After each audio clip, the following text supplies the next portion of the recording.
I was talking to my friend the other day, and she made a fascinating statement.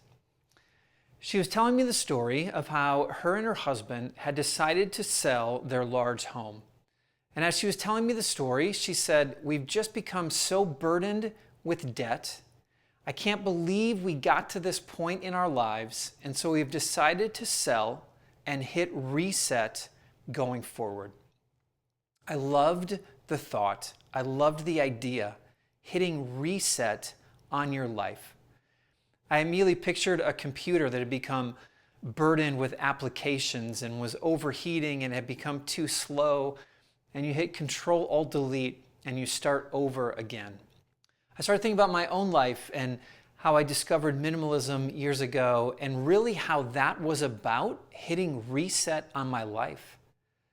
About beginning to look anew at the things I had accumulated and what my consumeristic practices were. We hit reset on our lives. It's a very powerful truth that we have the opportunity to hit reset on our lives. No matter where we are, no matter what burdens have come, no matter what path we have chosen, we alone have the opportunity to hit reset on our lives. Now, I realize that this isn't easy to do, that this isn't just about clicking 3 buttons on a keyboard to reset, that this takes work and it takes effort. But you have the opportunity.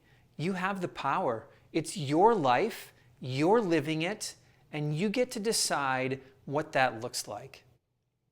You can hit reset on your life anytime you need to. We can reset our finances. We can take a look at our spending. If lifestyle creep has crept into our lives and we're spending more than we need to be and we're struggling to get ahead financially, we can change that. Number 2, we can change our time commitments. We can look at our schedule. If we become too busy with too many things happening, we can reset and we can take some things out. We can look at the work that we do. I realize that this is not easy for everyone, that you may have spent years, decades building into a career, and maybe you love it, but maybe you don't find joy in it anymore. You can look for different work. You can search for something different, no matter how much time and effort you invested into something before. Number 4, I think as we go through this process, we need to be checking our motivations. This is something that we really need to do every day, because very often unhealthy motivations start slipping into our life. We start pursuing riches, or we start pursuing praise or accolades. Selfish desires begin to creep in. And sometimes the life that we've created is a result of the unhealthy motivations that have dictated our behaviors and our actions.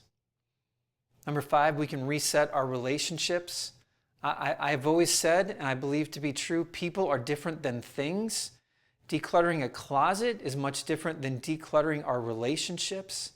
There ought to be people in our lives that we're investing into and mentoring. And not every relationship has to give us something. But if the relationships that we've brought into our lives are burdening us, if they're keeping us from becoming the best version of ourselves, then we take a step back and maybe we need to hit reset on them. Lastly, as I discovered minimalism, I began to question many of the habits in my life. How I was spending my time, the food that I was eating, how I was taking care of myself, what I was pursuing, what time I was getting up in the morning, and how much television I was watching. All these habits that have just slowly, unintentionally become a part of who we are.